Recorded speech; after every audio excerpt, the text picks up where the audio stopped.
Hey hustlers, it's me Kenya and welcome back to my YouTube channel.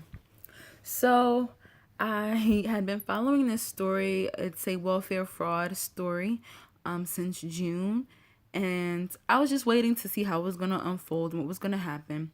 So Lakewood, New Jersey, which is Ocean County, there was this huge welfare fraud scandal. Now, over a 2-day period, about 25 people were arrested in an alleged public assistance fraud. It's estimated to be a little over $2 million. Now, there is 101,000 people that live in Lakewood, New Jersey. That's the population. And 32% of these people live in poverty. Now, the first day of this raid, or this bust, or whatever you want to call it, federal and state government raided 4 homes and arrested 8 people and charged them with stealing $1.3 million in public assistance over the last few years. On the second day, they raided another 6 people, I guess, who were accused of defrauding the government of just more than $670,000, according to the prosecutor's office. And they are facing a charge of second-degree theft by deception, whatever that means, which is a state crime, according to a prepared statement from Ocean County prosecutors. Now, after busting these 14 people over 2 days, there was, in total, more people had been suspected of stealing from the government, in a little over 25 people. Now, one of the people who was in this whole, bust was Yitzchak Kararek. And he is a former rabbi of Oros Yisrael, a school for special needs. Now, did you hear me? I said he was a rabbi. And a lawyer for Rachel Sorotkin, who was one of the women who was busted for welfare fraud. So her lawyer, Fred Zimmel, said everything's going to work out and all the defendants will be vindicated. Now, how when you knowingly defrauded the system of money? And basically what they did was, these types of people, they don't report all their income, all the properties that they own. They underreport everything. And a lot of times this is an Orthodox Jewish community, keep in mind.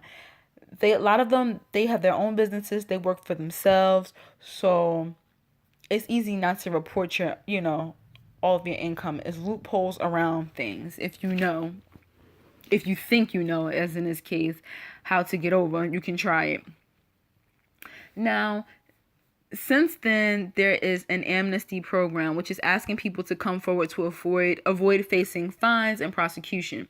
Now, the amnesty program only applies to people that live in Ocean County, and basically people who are, collecting welfare benefits or Medicaid, and they know that they should not. They have a chance to come forward and say, I really make, $250,000. I know I've been collecting $350 in food stamps every month, what I'm saying, getting Section 8. But yeah, I just want to tell y'all that I'm defrauding the system.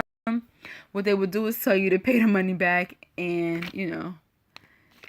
that was given to them, and then they're basically let off the hook. And so this community of people have been shown a lot of leniency, and I don't think that would have happened if it was a community of other people, if you know what I'm saying. And it's just very interesting. And the thing about this is how they got caught, I should say. So, Brooklyn, New York, they're really gentrifying Brooklyn. They're building it up, making it look all sleek and cute and, just urban chic and all the other great stuff. Prices are going up, properties are going up, rents are off the chain, and a lot of them are fleeing their old Brooklyn neighborhoods, moving out to Jersey. So a lot of them moved out to Lakewood, New Jersey. And once they moved to Lakewood, there was like a spike in welfare cases. And so like the state is like, yo, what's up with that? The federal government is like, why is there like this huge spike in welfare out of nowhere in Lakewood, New Jersey? And that's what prompted them to basically look into what was going on. And they uncovered all of this welfare fraud. And you have Trump. he's basically cutting back on a lot of programs and, welfare, I believe, being one of them, Department of Housing and things like that. And so, whereas before people would be getting away with welfare fraud, underreporting their income and knowing the loopholes to get over, right now is probably not the best time to do that because they are cracking the whip and cracking down on all of that. And, while I was following the story, another story popped up. And as of August 2017, an Iranian prince, yes, I said that right, Iranian prince named Ali Pascal Mahir, who is an Ohio millionaire, accepted the benefits, welfare benefits over a 2-year period of time. And the judge suggested probation. Not jail time, but probation. Yes, leniency. Too lenient. And this Iranian prince owns properties from St. Lucas all the way to the Middle East. And his claim was he ain't know that he was defrauding the system. He ain't know he was supposed to report all his income and all his properties all around the world. He didn't know. Come on. How many times do people get in trouble when they don't know something, they still get in trouble? Like you driving down the street and your damn right light is out in the front and a police officer pulls you over and tells you, oh, I'm giving you a ticket because your left or right light in the front is out. And you are a driver and you're thinking in your brain, like, how am I supposed to know the light is out? I'm driving. Like, they still going to give you a ticket even if you don't know. You know what I'm saying?